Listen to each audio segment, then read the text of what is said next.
Alright everyone, last video for today. This one is about leftists. Leftists are not bad people, they're just stupid. So I'm going to try and make this one quick for once in my life. I think you know, I've had an interesting experience over the last 3 months dealing with a bunch of, you know, lefty, socialist kind of, you know, collectivist type people. And despite how crazy they drive me and sometimes I want to strangle them because I don't think, you know, I don't think they're bad people. I'm sure there is some psychopaths out there who are genuinely bad people. And whatever, you know, things, you know, whatever wires got crossed when they were younger and, you know, what they did, however their values hierarchy got mangled along the way, I do not know. So there may be some really bad people out there, but most, I think, leftists and SJWs and stuff like that, I don't think are really bad people, because a lot of the things they want are kind of nice. You know, they want gay rights, you know, they want, you know, you know, equality, which sounds nice. You know, they want generally want things like free speech, but you know, are very poor in A, articulating it, and then B, in actually in giving other people the right to also speak, because they're apparently right. But I think the problem is that they just don't think critically nor deeply. And more often than not, because they haven't thought critically or deeply, their ideas actually result in the opposite of what they want. And there's this like constant, you know, anger and blame that they end up in. They end up in this spiral of, fuck, it's everyone else's fault because they're not listening to them enough.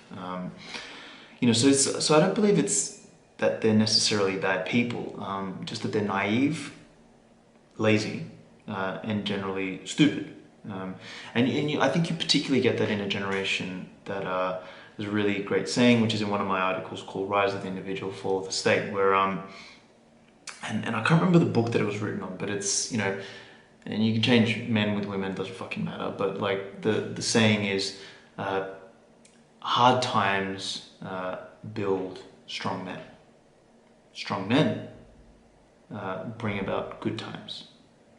Good times breed weak men, and weak men bring about hard times, and so the cycle repeats, you know, and we're back to the same thing. So I think the SJW types are basically a result, and this also ties into the whole, you know, the four turnings that are described in the book, the four turnings, and you know, it's a generational thing. I believe that, you know, during those uptimes, people grow up in a world that is a little bit more entitled, where, you know, ethics and values, you know, aren't, you know, they may be taught in some sense, but I think at the same time also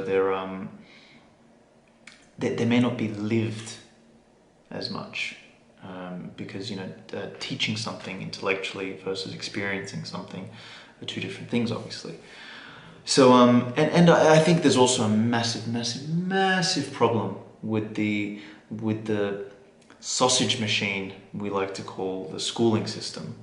Or I mean, they call it the educational system, but there's no fucking education there. It's just take a bunch of, you know, young, impressionable individuals, kids, throw them into the fucking schooling system, which teaches them all the same thing, you know, beats, you know, creativity and individual thinking and individual responsibility out of them, institutionalizes them in rote learning and regurgitation, and, you know, pops them out the other end with a little bit of specialization at the end so that they can go get a job and be obedient and listen to the state and pay their taxes, etc. It's a really messed up system. Now, the fact that a lot of people go through that, and you know, I mean, it's probably more an anomaly to come out and still be a free thinker off the back of that, which to me is quite incredible. And to some extent, it's no surprise that there is so many social justice warriors and leftists that have kind of come out of that, because they're no longer taught to think critically. They're just taught to read whatever the fuck's in the book, whatever the stupid teacher says, and spit that shit back out, and just, it's right because someone said it's right. Kind of like this whole this mask situation at the moment. It's if it's a government, what do you call it, scientist or expert, of course they're right. I mean, the government said so. Didn't you see the WHO? The WHO said so. Whereas people with alternative viewpoints, whether they're doctors, scientists, or experts of some sort, who've come up with their own conclusion based on data and facts. If they say something to the contrary of what the mainstream media, or the collectivist institutions, i.e. the state, or these three-letter alphabet soup, organizations have told us to think, then it's fucking wrong. And you get these sheep, these herd mentality monkeys, basically, running around and parroting the same thing that the person next to them is fucking parroting. Whether it's Corona, whether it's fucking Black Lives Matter, whether it's whatever other stupid cause that they're going to rise up for today and become woke for a week or two, and then, get back to swiping through their Instagram and looking at pictures of food and chicks in bikinis and dudes with their fucking cock hanging out, or whatever the case might be. So anyway, I think a couple of the problems, like I said, they're not necessarily bad people. The problem is they don't think in terms of consequences, nor in terms of nuance. So when you're thinking in consequences, you're thinking about second, third, potentially fourth, and even subsequent order effects. So it's like, equality is a great example. It's like, it sounds really nice on the surface. We're for equality.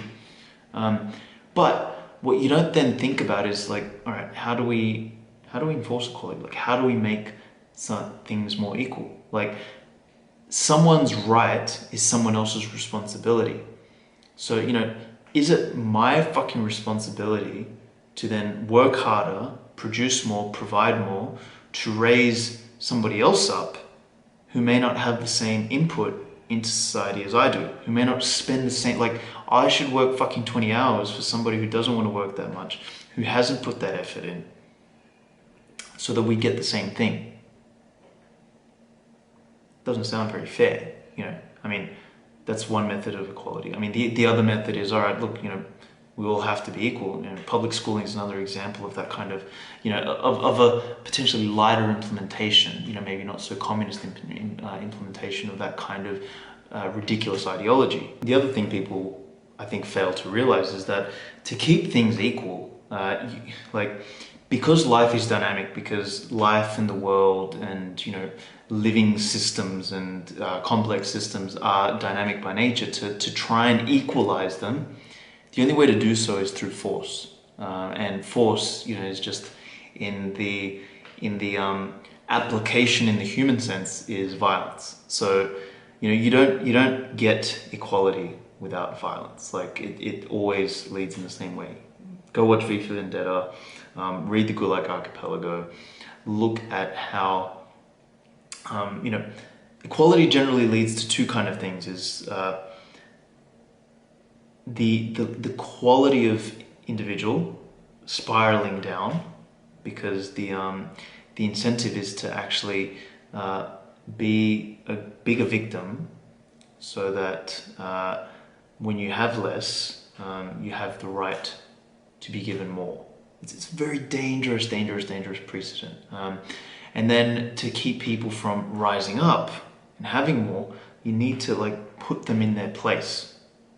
So, so what you do is you bring up the least capable, and you quell, you quash, you disable the most capable. So it's really, when you start thinking of the second, third, fourth order effects of something that sounds nice, like equality, you start to realize how dangerous that kind of thinking is, and where it leads. It doesn't lead to tyranny straight away, but it is on the path to tyranny.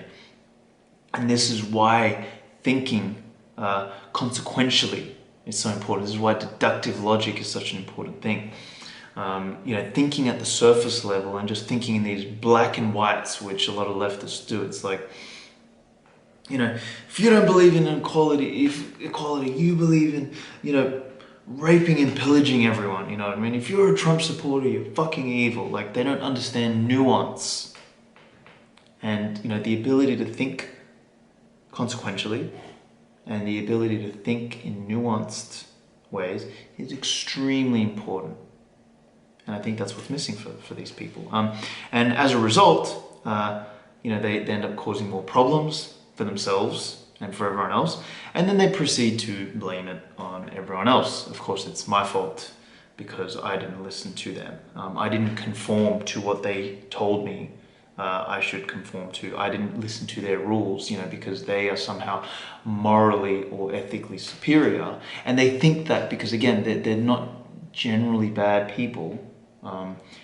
They're just stupid. Remember to subscribe, to share this around, to follow me on Twitter for more rants, and I will pump out more of these in the coming weeks so that we can delve deeper into these topics.